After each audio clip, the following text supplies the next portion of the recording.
أعوذ بالله من الشيطان الرجيم. بسم الله الرحمن الرحيم.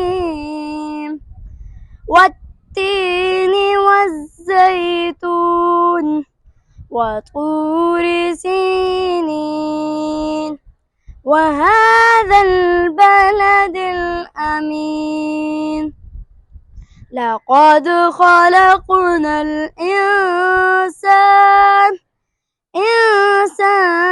في أحسن تقويم ثم رددناه أسفل سافلين إلا الذين آمنوا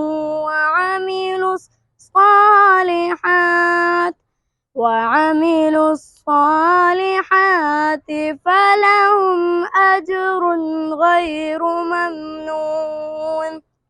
فما يكذبك بعد بالدين؟ أليس الله بأحكم الحاكمين؟ صدق الله العظيم.